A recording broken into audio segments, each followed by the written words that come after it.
இந்த வாரம் ஓரோஃபேஷியல் health mirror சீரீஸ்ல நம்ம gastric ulcers and ulcerative colitis, அதாவது ஸ்டமக்ல இருக்க அல்சர்ஸும் இன்டெஸ்டைன்ல இருக்க அல்சர்னால வர ஓரல் மேனிஃபெஸ்டேஷன்ஸ் பற்றி தான் பார்க்க போகிறோம்.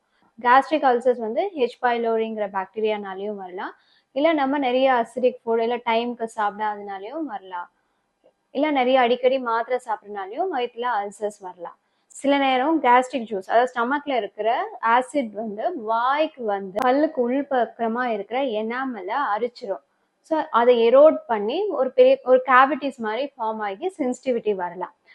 அல்சரேட்டிவ் கொலைட்டிஸ்ல ட்ரை மவுத் வரலாம், மல்டிபிள் இன்ஃபெக்ஷன்ஸ் வரலாம். கேஸ்ட்ரிக் அல்சர்ஸோ இல்லை அல்சரேட்டிவ் கொலைட்டிஸ் இருக்கனால நம்ம சாப்பிட்ற மைக்ரோ நியூட்ரியன்ஸை சரியா அப்சர்வ் பண்ணாதனால நமக்கு அடிக்கடி வாயில குட்டி குட்டியா புண்ணு வரலாம். அது ஆப்தஸ் அல்சர்ன்னு சொல்லுவோம். ஹெச் பைலோரிங்கிற பாக்டீரியானால வர்றதுனால கட் மைக்ரோபயோம் அண்ட் ஓரல் மைக்ரோபயோமா அது டிஸ்டர்ப் பண்றதுனால கம் டிசீசஸ் வரலாம், போன் லாஸ் இருக்கலாம், கம்ஸ் வீக் ஆகி பல்ல ஆரம்பிக்கலாம், இல்லை டங்ல பர்னிங் சென்சேஷன் இருக்கலாம், டங்ல இருக்க பேப்பில தேஞ்சு டேஸ்ட் சென்சேஷன் தெரியாம போகலாம், இல்லை ஆல்டர்ட் சென்சேஷன் இருக்கலாம், மெட்டாலிக் டேஸ்ட் வரலாம். சில நேரம் ஓரல் கேண்டிடியாசிஸ்ங்கிற ஃபங்கல் இன்ஃபெக்ஷன்ஸ் கூட வரலாம்.